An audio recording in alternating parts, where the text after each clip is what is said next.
Hi, everyone.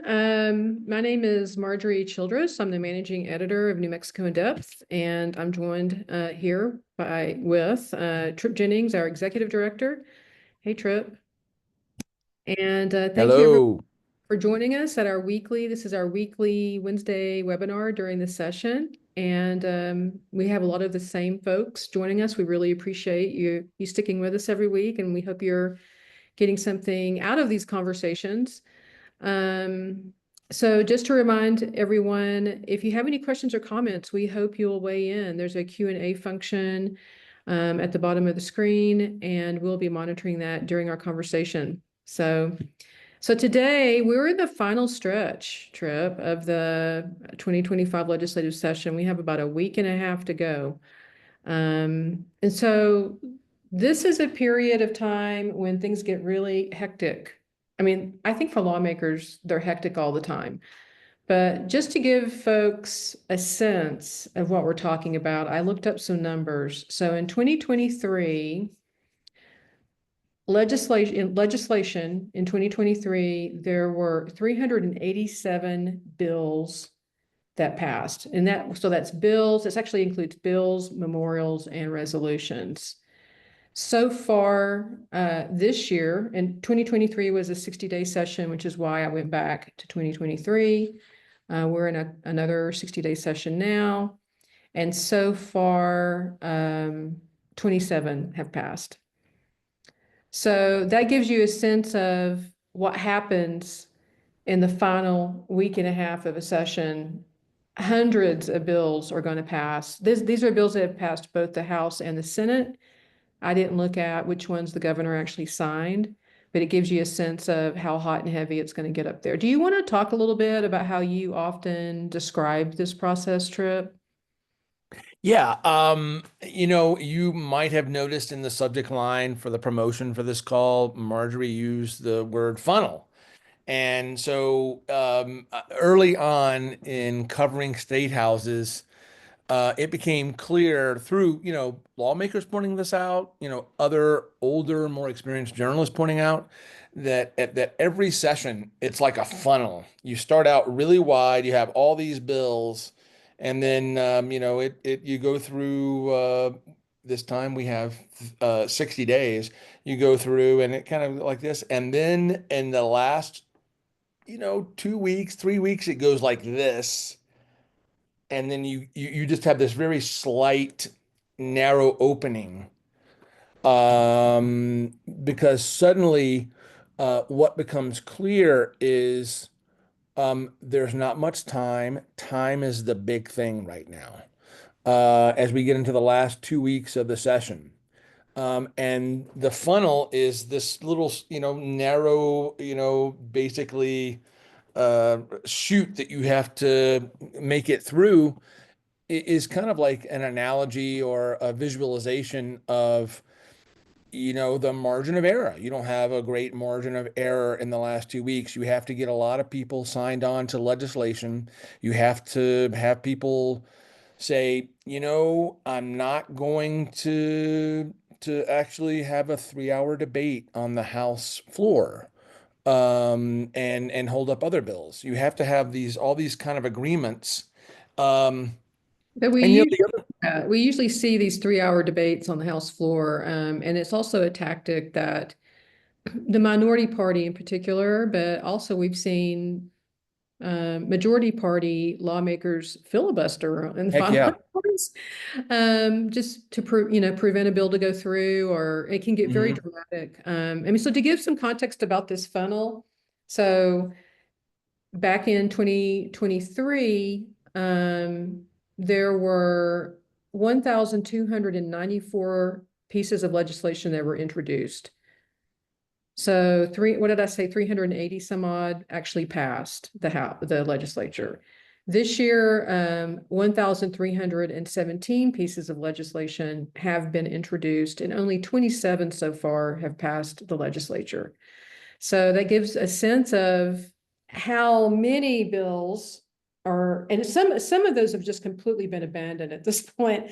They Yeah. haven't had even one committee hearing, or they've had one committee hearing, and it's clear they're not. So it's already been whittled down. But you have a lot of bills right now that are passing over to the other side of the other chamber. And this is what I always find interesting is actually this particular moment, because what you have is the House, for instance, is as of like late last week, I scan the committee lists every day. It was all House bills. They're still hearing all House bills. If you go look now, they've begun to hear some Senate bills that the Senate passed weeks ago that have just been waiting for House members to like start hearing them. Same thing on the Senate side, because what you'll end up having is these two chambers, they won't start hearing the other chambers' bills until they get all the ones that they want over to the other side heard. So it's real political. And back in the day, that used to be a real point of contention between the two chambers. If the House wasn't hearing enough Senate bills at a certain point in the session, and you could say that about the Senate and the House bills too, you would have a lot of stress around this kind of stuff. And I've got to think that's probably true. That doesn't necessarily change with leadership, that it is what it is. I will say too, when you get into the last 2 weeks of the session, there's a quip. I know we're going to talk about lobbyists in this call because there is a lobbying bill that we want to talk about. But there's a quip that someone said to me years ago, and it's true about lawmaking too, which is a lobbyist said, you know, anybody can lobby the first 57 days of a 60 day. The pros, do it in the last 3 days, and I'm imitating the voice because the guy had been up there for decades. And it's sort of true. Lawmakers are that way too. It's like who has the juice, who has the coalition, who's built in the agreements, right, with a minority party, who has the agreement that this can make it through. And as we talked, and let me reference people, um, really our conversation with Raul Burciaga kind of gave some details to this, how things work. And if you want to go back and review that, you can, because it was really educational and informative. But you got third reading, you've got dummy bills that might be suddenly used, and they're just vacated, they're just blank, and then someone puts in a legislation from a committee, maybe a bill that didn't pass through a committee, and maybe there's an agreement and it hasn't made through all the committees it needs to, and there's an agreement late in the session. They use the dummy bill, get it out there, move it through, because we know that the legislature moves very slowly, but when it wants to move, it can move very quickly. Very Mhm.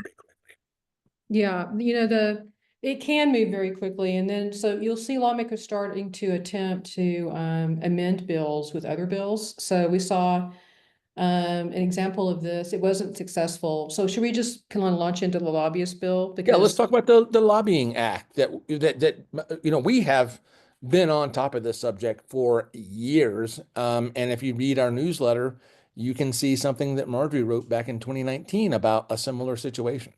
You know, so the thing about the lobbying bills, so Senator Jeff Steinborn has been bringing lobbyist transparency bills for years. And there's an ebb and flow to the degree of the amount of traction that these bills get. And I would say in the past 5 years, they haven't gotten much traction. So I went back and was looking at the history. And we had some lobbyist bills pass, back in 2015, in that era. They were kind of minor bills, really. They didn't do a whole lot. But the last time one of Steinborn's bills around requiring lawmakers to report the legislation that they're working on got real traction was in 2019. So there's been this kind of big lull, and I kind of wonder if that has to do with COVID and just how everything got ended up at the legislature, and there was a changing of the guard too, because we've seen that so many new people coming in, so these committee chairs changed, and there was a lot of changes up there. But in 2019, this lobbyist transparency bill got pretty far along, as far along as this very similar bill has gotten this year. And this similar bill is about also reporting, requiring lobbyists to report their what bills they're working on and what their positions are on those bills. And it actually, I think, is a little bit more stringent than Steinborn's previous bills. It requires, well, actually, it got amended in House Judiciary to require that they file within 48 hours of lobbying a bill. So, I mean, it requires consistent reporting during the session about what lobbyists are actually trying to influence up there. I mean, it would just, to me, I mean, I just think it would be a huge transparency improvement. The public would be able to really see the special interests aligning behind bills in the way now that you just can't. I mean, you just don't know who's up there And, working on what bill. and let's just tell our listeners that this is not a new idea. Other states already Other require states have this been a lot. doing it. Yeah, it's This is not not a like new idea. Yeah. and in fact, in 2019, when we wrote about it, we went and asked some of the big lobbyists up there, would this be onerous? Because you see a lot of lawmakers really concerned about the burden on lobbyists. And so, we had some of the biggest lobbyists who have multiple clients. One in particular has a ream of clients. He's just got a stack of bills he's always working on, and he was like, "No, it wouldn't be a problem for me." It just didn't strike us as something that a lot of lobbyists were that concerned about. That bill got amended on the House floor back in 2019 by a House Republican, Jim Townsend, who's now in the Senate, to Mhm. forbid lobbyists from buying meals for lawmakers. And, it was considered a poison pill, I mean, it was like that What's would a poison pill, Marjorie? What's a poison pill? It's something that gets put into a bill that will just never make it to the end. I mean, the lawmakers are not going to pass a bill like that. That's what people considered it Yeah. whether or not that's true, if that could ever pass, who knows? But, um, and it quickly got stripped off the bill when it made it over to the Senate. And so this year, last week, when this bill was on the House floor in the House, a similar amendment got added to it. And I was watching it, I was just like, oh my gosh, it's the same thing all over again. And why did they allow this to happen? But, and then it quickly got stripped off the bill on Monday. And of course, what we've written about in 2019, and I pointed out in my newsletter this morning is, um, lawmakers get fed a lot by lobbyists at the State House during the session. I mean, I went back and looked at the numbers in 2023 and it was around $190,000 that lobbyists spent on food and beverage, on meals Mhm. for mainly the majority of that. So there were some really big ticket items also for lobbyists, but big ones and cumulative ones. But the majority of that, just scanning the list, I mean, not doing a total like breakdown, but was for paying for meals for committees and their staffs, the Yep. governor's staff, the chambers, the entire chambers. I mean, it just, it's lawmakers are so used to being fed by lobbyists. I mean, I'm not saying this in a bad way. They It only just is what it is. It is what it is up there. I mean, lawmakers don't get paid a salary. They get a per Right. diem of $191 a day while they're up there. The folks from the southern part of the state who have to drive up and from the out in the west, and they have to spend that money on accommodations and feeding themselves, and eating out is expensive. So I think in the 2019 article that you linked to in the newsletter, I believe that even one lobbyist said, "Hey, look, this is linked to no salary. You know, uh-huh. this is we are the last state in the United States. We don't pay lawmakers a salary. Now, New Hampshire is somewhat of an outlier. It only pays $100 to its 400 legislators. So one can, decide whether that's a salary or not.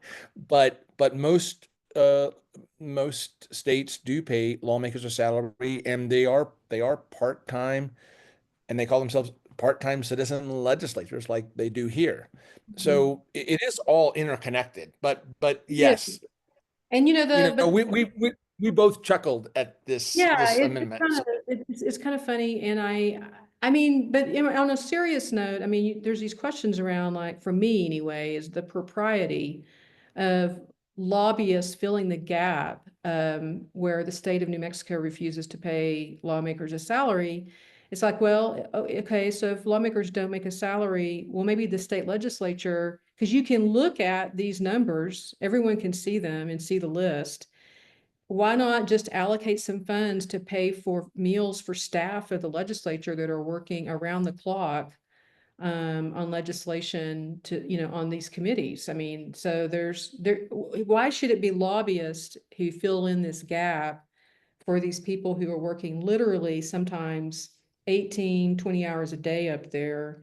Um, I mean, since it is a phenomenon, I mean, why can't you just come up with a system that provides some food for people? So, I mean, I mean, it's kind of crazy. And I mean, and this isn't the whining and dining that we always talk about. It's lobbyist, I'll take, whining and dining lawmakers. That's not what we're talking about. And lobbyists, Well, I mean, it's part of it, but I mean, it's that's much larger part is what you're about to say, right? Is right, that's the money, the bulk of I mean, the majority of the money from my review of the lobbyist reports is spent on paying for going in together, digging into their own pockets, paying for meals for the house floor on a busy night. Hey, there's some food for you guys. Someone, I mean, in 2019, one of the lobbyists showed me his receipt for the Lotta burgers.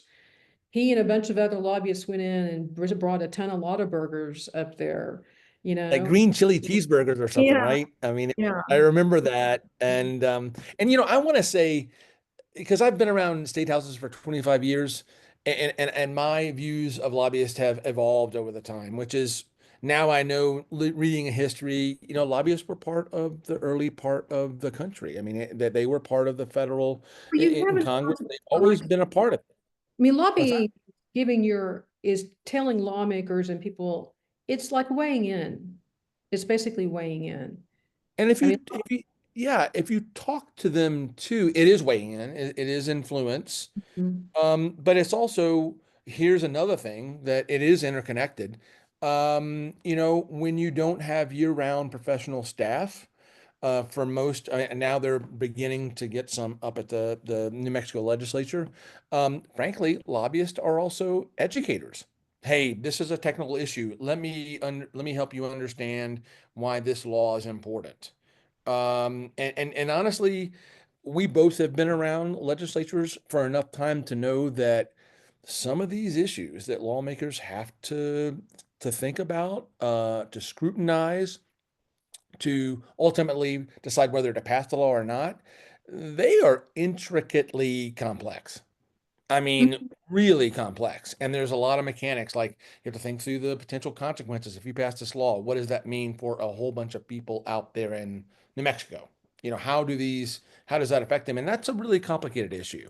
yeah. Uh, and lobbyists are, I'll speak personally, but lobbyists are some of the greatest people to talk to if you're a journalist. Well, they bring a lot of expertise and a lot of, Expertise. so, Yeah. and lobbyists aren't just the contract lobbyists. There's a lot of lobbyists who are just community members working with a nonprofit or some other group who are up there just to help lawmakers navigate one particular bill. Or they actually brought the bill and asked a lawmaker to carry it. Hmm. Something we talked to Raul about a couple of weeks ago.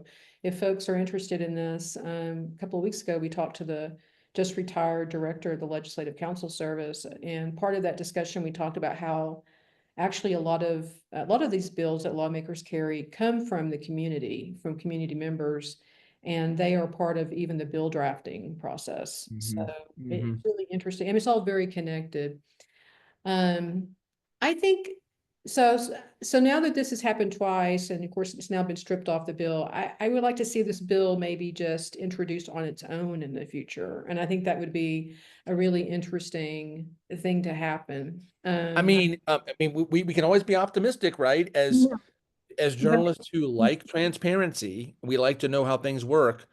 It could pass, but we've been around this long enough to know that, it's almost like it gets tacked onto these bills as a stick it to them kind of thing. But oh, I think it should just, I mean, just run it as your own oh, bill. oh, oh, you're talking about the food thing. Yeah, yeah. No, I I Because hear you. it got Yeah. tacked onto a transparency bill, and it's not really a transparency measure, it's a restriction. And so Yeah, yeah, and the yeah. transparency measure has been up there enough that it's made its way further along now, and we'll see if it makes it into the funnel, because it would See. be a huge sunshine thing. So when it was in Senate Rules Committee, its sponsor tried to amend the bill to amend it with an entirely different bill. So there's another lobbyist bill that I wrote about earlier in the session that has really got the backing of the State Ethics Commission. And Mhm. State Ethics Commission backs both of these bills.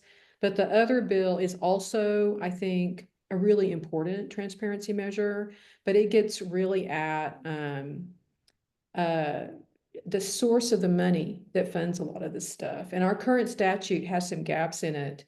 Hmm. Don't allow Yes. you, when you're looking at the reports, to really know who the original source of money was for a lot of the spending. And so this other bill would solve that. And so that bill hasn't really moved. And I think it has a lot to do with it's a new thing up there. It's a new bill. There hasn't been a history of conversation around it. Whereas this transparency bill that around, just reporting your bills that you're working on has been through the mill up there some. So they tried to actually amend the bill and the Senate Rules Committee, take the whole other bill and stick it in there. And that didn't fly with the Rules Committee. But had it, then what you would have now is this other bill piggybacking on this bill. And this is something for people to watch for in these final weeks. It would have been piggybacking, and it would have been carried through the next committee onto the Senate floor. And if it passed the Senate floor over in the House, it would not have had to have gone through the whole House process. It would have just had to have been agreed to by the House writ large in their concurrence. So I, Well, let's talk to most of the people I believe probably on this call know what concurrence is, but maybe for the people who watch it later, maybe explain concurrence to them and how that can actually be a potential challenge on a controversial bill. well, so when a House goes from one chamber, when a bill goes from one chamber to the next, so let's say the House sent this bill over to the Senate. The Senate has now stripped out an amendment that House lawmakers put on the bill on the House floor. So now the bill in the Senate has already been changed. So if it makes it through the Senate and the Senate passes it, you now have a bill that looks different from the one that the House sent over. So the bill has to go back to the House and it has to be agreed to by the House. And Concurrence. yeah, it has to be concurred. So they'll bring it back. And if the House says, no, we're not good with this, then the leaders of the two chambers will appoint a committee of people from both chambers to get together and try to negotiate a bill that they can agree on. And if they can do that, they'll bring it back to both chambers, and then both chambers have to vote on it. And it's usually kind of a quick, to me, I think it's usually kind of a quick process because they're in those final days and they're moving fast. Yeah, they're moving fast and but in this I don't want to say chaos, but it's almost like managed chaos of the roundhouse in the last 2 weeks, actually taking lawmakers out, like chairman of the committee or, a couple of committees, and getting them in a room to hash this stuff out. It might complicate passage just a little bit. You can see how this might complicate passages of other bills because maybe a lawmaker on the conference committee needs to be part of the conversation on the House floor or Senate floor. I mean, it's extraordinary. I mean, I can really geek out on this stuff because it's fun to think about game out all the scenarios, you know? I mean, it's just, sorry So guys, I'm laughing too much, but it's what fun are to the me. other, so let's talk about some other bills. And then folks, please weigh in the Q&A if there's particular bills you're interested in. We may or may not have been following them, or particular topics that, you're interested to know, like what's happening up there. Just weigh in. So what other bills are you following, Trev? The one that we have been talking about is the alcohol tax. Mhm. That it seems to be stuck in, I believe, the House Tax Committee, as I recall. And this is something that we have been tracking after we published a very large series of stories in mid 2022 about New Mexico leading the nation in alcohol-related deaths. And within a month, the legislature was in paneling committees to talk about this. And in the legislative session of 2023, a few months after our series ran, they were talking about maybe, raising the tax on alcohol because other states, there's been scholarship and research that shows if you raise tax on alcohol, it might reduce the consumption. And so that's just one, um, a potential attack on this larger public health issue. Considered like So real evidence basis yeah, behind it. It's considered like a key intervention. yeah. So this is the third year where they have tried to do this. And there seemed to be, at least publicly, there seemed to be some agreement because there were Democrats who had different kind of visions on what the tax should do in 23 and 24 legislative sessions. And there seemed to be some agreement, but it is now stalled. Mhm. And so it's interesting. Um, I thought it was I must say, I thought it was astounding actually that they passed it out of the House Tax Committee. They passed it out of the committee and then they brought it back into the committee. Rather than so they passed it out of the committee and I think behind the scenes, they realized they might not have the votes they needed on the House floor. So they made some agreements to lower the tax rate on restaurants that they were proposing and bring back in breweries who they had exempted to have the same lowered tax rate. And so they had done some work on the bill. But my question around it is why then bring it back to the House Tax Committee to have another vote in the House Tax Committee instead of just taking it straight to the floor and then running your amendment there, which to me seems like the usual thing that would happen.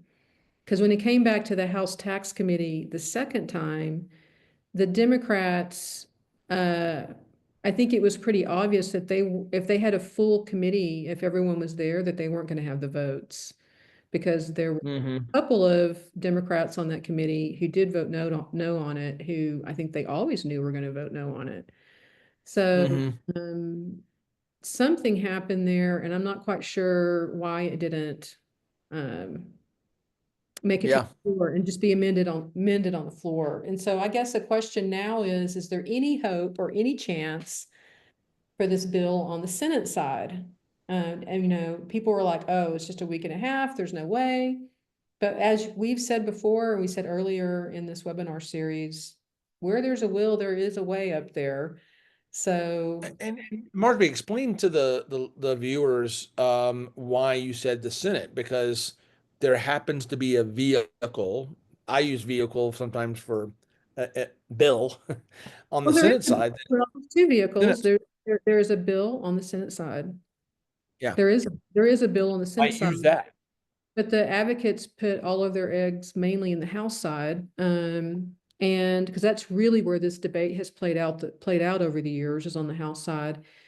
But there's also a tax omnibus bill that will shortly be released on the Senate side. And an omnibus bill is where a lot of different measures get put together into one bill. And so, I mean, is it possible that they would put this in that bill? It I mean, would, it happened a couple of years ago, right? yeah, and it would raise, it was, And the governor vetoed it. it was in the tax omnibus bill a couple of years ago, and it would raise taxes rather than reduce taxes. So it would, I just want to say too, because I'm sorry, Marjorie, but with that 2023, I think it was, when the tax was put into this larger tax package, uh, generally, governors cannot veto bills that are tax bills. I'm sorry, they can veto any bill, but they can't use their line item authority on tax bills. They can use their line item authority on appropriations bills.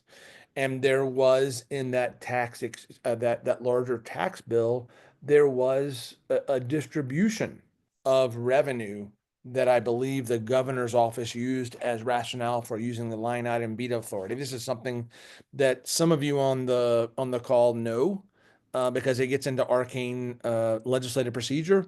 But for those people who don't know, this is what people watch for. And what Marjorie was saying is people need to be mindful that there are bills sometimes in both chambers, and sometimes they can be forgotten. And I was talking to somebody last week about this during the Richardson era who was like, it was a capital outlay bill, frankly. And Richardson took some action on the capital outlay bill that I think really, really angered a lot of lawmakers. But I think some lawmakers have forgotten there was another capital outlay bill that they could use as a vehicle, lawmakers. So it was in some ways it was a punishment of lawmakers by Richardson. At the same time, I think the governor's office knew that they could use this other vehicle to get capital outlay through in time before the session ended. I mean, it's extraordinary. When you hear these stories, you're always, think about this. We do have a couple of questions, actually. Mhm. Um, Damian Willis, hi, Damian, asks, what do you think about the crime package? Just yesterday, the House unanimously passed bills to support sexual abuse survivors. I personally have not been following the crime package too closely. Margie, I don't know if you have, but in my Well, estimate, we use. I think the bill you're talking about, Damien, I think, is that the one that would extend the statute of limitations for sexual abuse? I think I saw a bill that passed the House that would, yes, he says. Mhm. So, yeah, so it would be our version of, what has been going on at the federal level, where all of a sudden, I haven't really followed this bill, but I kind of know about it. It would, so anyone correct me if I get this wrong, but now I think there's like a 3 or 4 year statute of limitations for bringing a case against a private, it's against someone for sexual abuse, and it would extend this to like for decades into the future, you know. So that's I think that I, like Marjorie, have not necessarily been following this particular bill, but am very aware of this larger national debate over, sometimes people coming forward decades after something has happened. And because states don't have, in the past, they've not had statute of limitations that extended that far back. These were basically victims who couldn't find justice, however you define that. The thing that I always think about Marjorie is because we have a friend who was part of this team, but this was part of the Boston Globe pre-scandal series back in 2001 and two. I know that other outlets had been covering this in their way, including here in New Mexico, but that seemed to generate a whole national conversation about statute of limitations because there were people who were abused who didn't come forward for decades. well, I mean, it gets at the question of when you're a child and you experience sexual molestation or rape, trigger warning, that when are you capable of alleging that this happened to you? And when are you capable of even knowing that it happened to you, or like really doing the therapy you might need later in your adult life to understand what happened to you? I mean, so I think it acknowledges the trauma, the childhood trauma, and says, we're gonna like not have this rigid. So I was just looking up the bill. It's a 3 year statute of limitations now. Yeah, that's in current law, 3 years. Yeah, Yeah. or the first instant of the person's 24th birthday, replacing them with the phrase the person's 58th birthday. Yeah. if Yeah. the action is against a private person, and it provides that it can't be, brought against the state or a public employee in the scope of the employee. So they're trying to protect, I guess, CYFD workers and whatnot. But I know I think it's a really important and complex issue. And if it passes the legislature, it will be interesting to see what kind of effect it has. Yes. I mean, this is such a complex subject because I remember several years back, um, I was previously in Connecticut and I had done some reporting on something in this borough, this town, and that involved a priest. And I got a message from my previous employer here. This is like 2017, 2018, I think, maybe, that um, the priest had basically moved to Europe or something to escape this, but they were bringing him back to New Mexico because there were also some problems here, and they needed some help in reporting on this. And this involved a case of people coming forward decades later, you know. So you never know when you might run into this situation. I mean, as a person, as a family member, as a policymaker, as a journalist, you're right. These are very complex situations.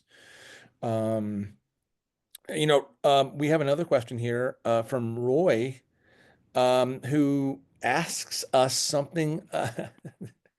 You guys are stretching us here.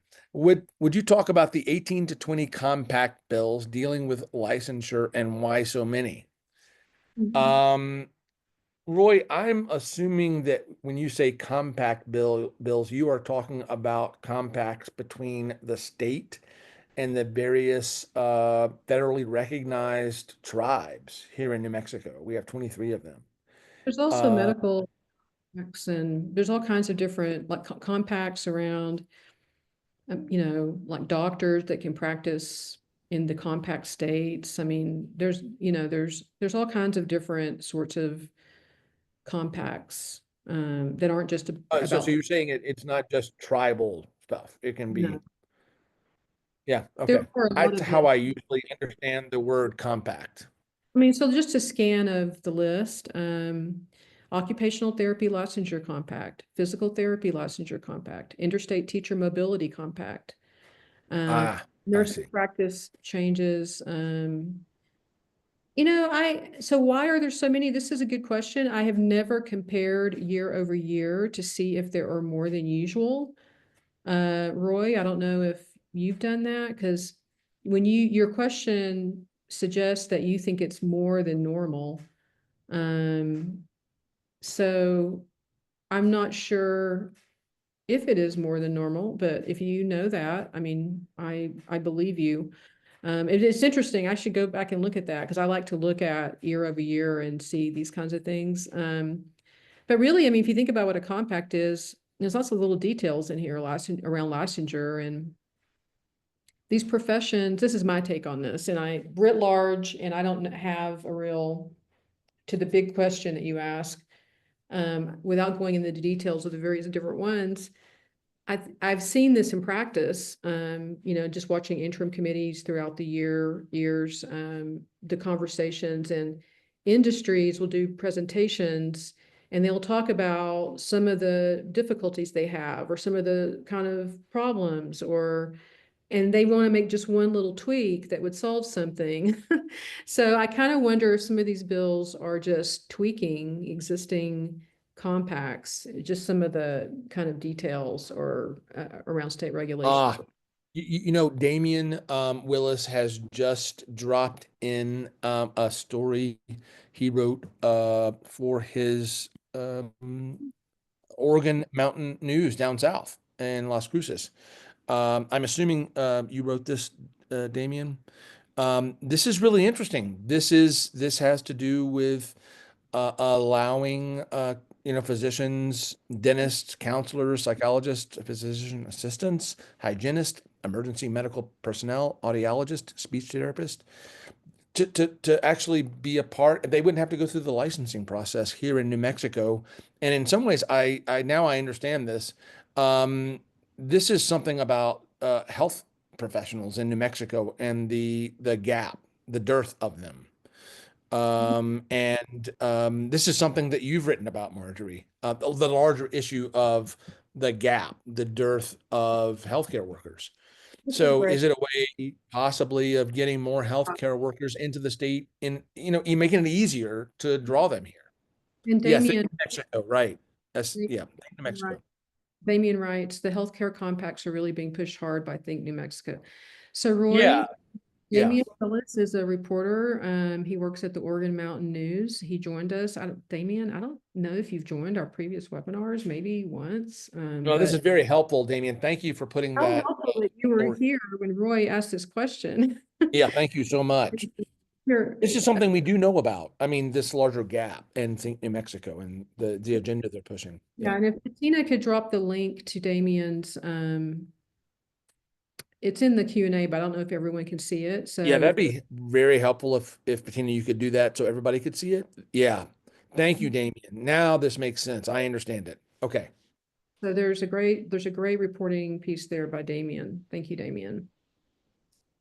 Excellent. Um, this is something that Marjorie and I have talked about because in late 2023, you did a story about how there are gaps in health professionals, of course, even in Albuquerque, Santa Fe, but it's so much worse in rural areas. And how do you attract healthcare professionals, health workers to the rural areas of New Mexico? And, for the most part, even though more than half the population lives in the urban areas, around 800,000 folks live in the rural and frontier areas. So, and yeah, this is The state has a yeah, shortage of doctors and nurses. yeah, It has hospitals that are closing. There are pregnancy care deserts across the yes, state. There's so it's also in urban areas. I mean, there's a shortage of doctors and nurses in New Mexico. And so you have a lot of people trying to solve that problem. And, I wish Damien, I wish you were on this webinar with us because then you could just tell us all this. But um, a lot of it, so some of these compacts are designed to allow doctors and nurses to come and practice in New Mexico without having to um, right. pass new licensure tests or whatnot. So, Which is a hurdle, this place. Roy, Mhm. I just typed an answer. I just want to say it out loud. Thank you for asking the question. I didn't quite, I was having conversations earlier, like last weekend, about tribal compacts. That's where my mind went immediately. So this is very helpful. Um, yeah, that's a big issue here in New Mexico. Healthcare, the lack of healthcare professionals. Trip, do we have any other questions on Um, here? let's see. Because I all of a sudden can't click on it. Oh, for some reason. Oh, here we go. Um, oh, Mary says, let's see. This is from Mary Smith. Hey, Mary. Um, as you know, I am a cynic about our representative democracy and believe the root cause of everything is the gulf between legislators and their constituents. My legislators very rarely ask constituents to help educate them about certain pieces of legislation or even to weigh in with our opinions. Relying on lobbyists to educate legislators about bills and then to buy them food puts lobbyists much higher on the influence pecking chart. This suggests that legislators listen to lobbyists more than their own constituents. Given this imbalance, might there be any future possibilities as to how constituents can more effectively pressure legislators to fix the lack of transparency about lobbyists and their spending? Oh, Mary, this is yes, you're speaking our language here. I mean, We have written so often about lobbyists. Um, many of them, not all of them, maybe not even most of them, but many of them are former lawmakers who have relationships with people up here. There are even children of lobbyists who were lawmakers at one time, that their children are now lobbyists. They Uh, grew up, they grew up at the Roundhouse and yeah, they have grew up at the relationships Roundhouse. with staff and longtime lawmakers as from I children. mean, this is this is the argument for having a year-round this is one of the arguments for having year-round professional staff, which is oftentimes lawmakers do use lobbyists to understand issues and also provide technical assistance. When we say technical assistance, these are people who really understand the law, the mechanics of how something will move through society, as it were, and how it will achieve a certain end as envisioned by the lobbyist and their employer. Um, as as for, I mean, this is the difficulty uh, of living in a very large state, where if you live in Las Cruces, if you live up north, it can take hours to drive here and meet people in person. They do have webcasts, but there is an imbalance, no question. Well, I also just want to talk about, so Mary, your question around what can people do or just not having opportunities to give input to their lawmakers, to rectify the imbalance and have more transparency. So we at New Mexico in Depth do a lot of, over the years, we've consistently stayed with this topic. So we cover lobbying, transparency issues, and, in general, kind of the package of ethics areas. And we didn't talk today about another bill we're watching, which is closing some loopholes in the Campaign Reporting Act, that we're still kind of waiting to see if it makes it through. But I have noticed over the years that this isn't an area where you see big movements of people like coming up and advocating. They don't really engender, it's like a different kind of topic, and you don't see like movements of people coming together and rallying for increased transparency of lobbyists. It's just, instead you're going to see all of that kind of energy I have noticed up at the State House on other issues like sexual abuse or, immigration, Crime, crime, gun rights, I mean, so I mean, there is not a huge tumult. And so sometimes I wonder why, are we on the right track? I'm just covering this every year because I kind of think it is because in some ways we're in the job of journalism, which requires transparency. we Like want information. we want information, and it's our job to also do, in some way, hold people accountable, like Yes. empower accountable. So that's really why we kind of stay on this track. It's very process oriented.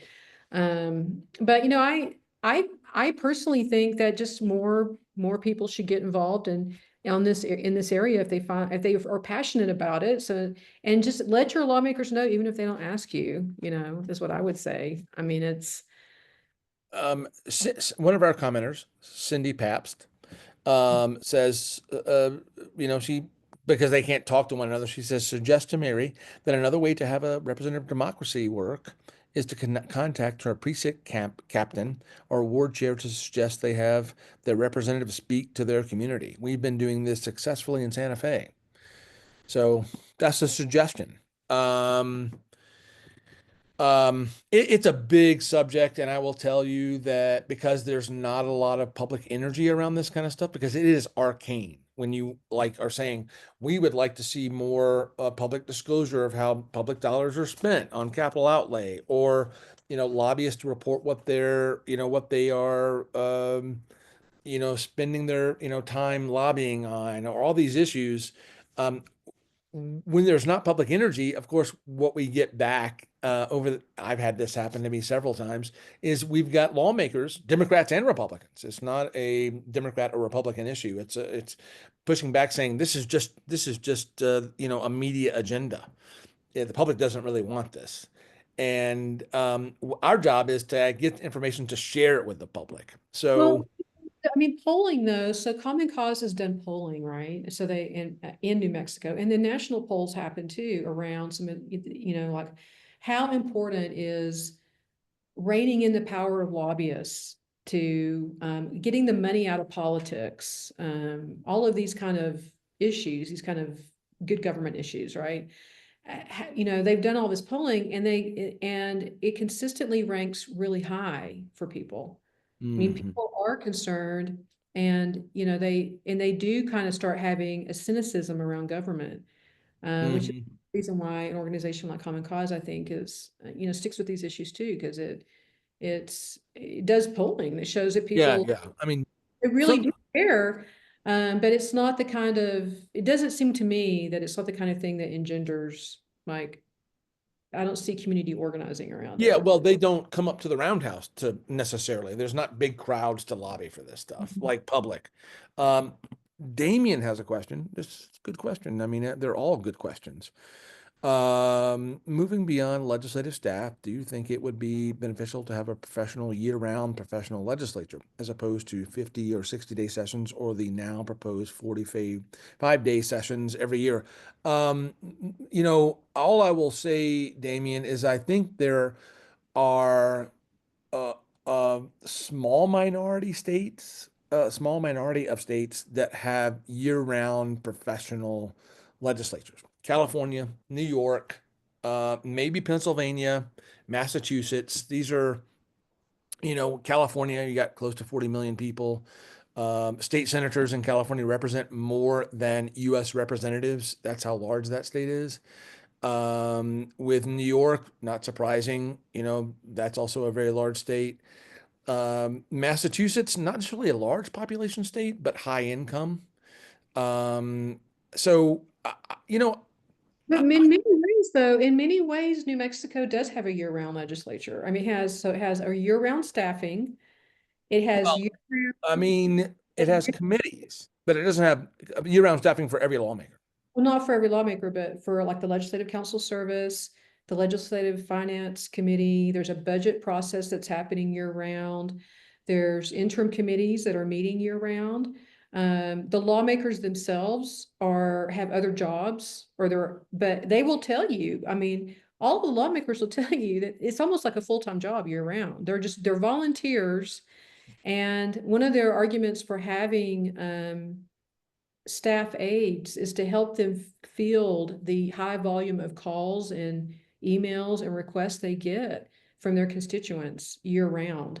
So in many ways, these lawmakers are working year round while they're juggling their lives so I think this question gets at, should lawmakers be paid a salary? And then some of the proposals around, Matthew McLean, I talked to him early in the session about his proposal to go to a 45-day session, 45-day sessions, and where anything could be heard. And that bill actually made it fairly long and fairly far along. I mean, I guess it still has that's a resolution that would have to go before voters. But he had another bill that he said would make it workable, which would be to um, uh, lawmakers would be limited to 5 bills a session so that real serious deliberation can happen. And I don't think this is in a bill this year, but I've also heard people talk about, and it might be from Matthew McQueen, syncing up the interim committees with the same groups of lawmakers that are on committees together during the session, so that you have like this kind of so whether it's not going to a full year-round meeting at a legislature, but it creates a process that is more conducive to actual lawmaking. Because right now it's just kind of wild. I mean, my perspective on this question, Damien, is that I started covering state houses in Hartford, Connecticut.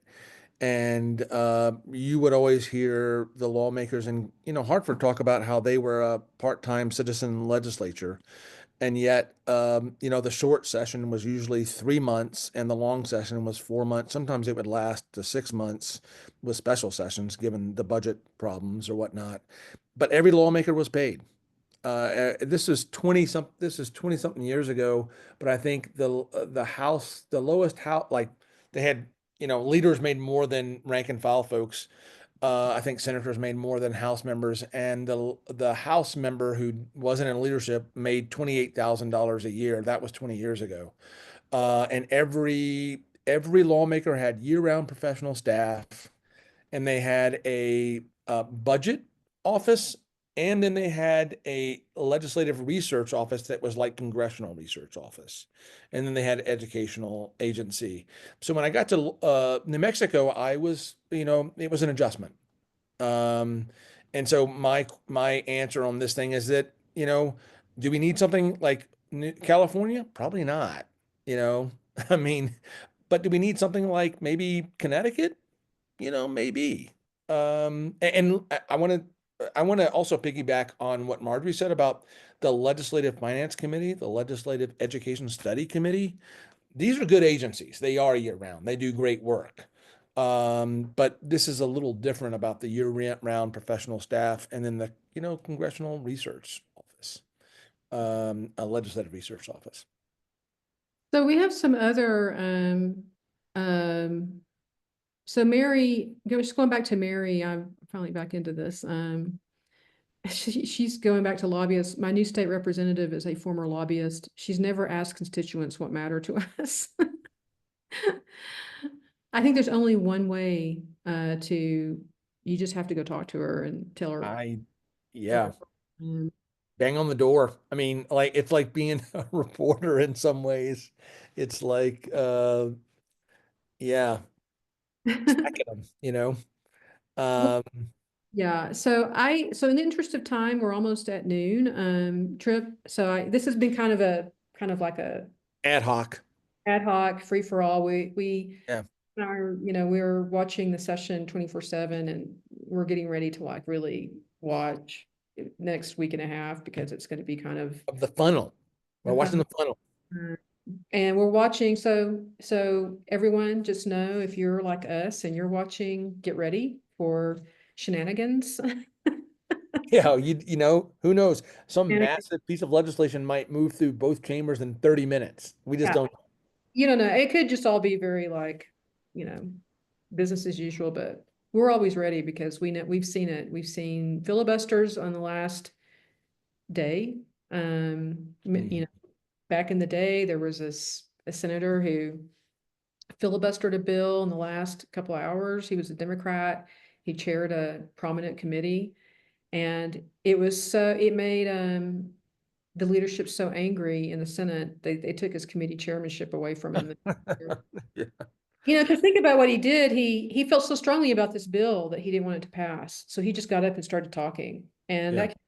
it's very, very rare because you upset the decorum of the Senate when you do that.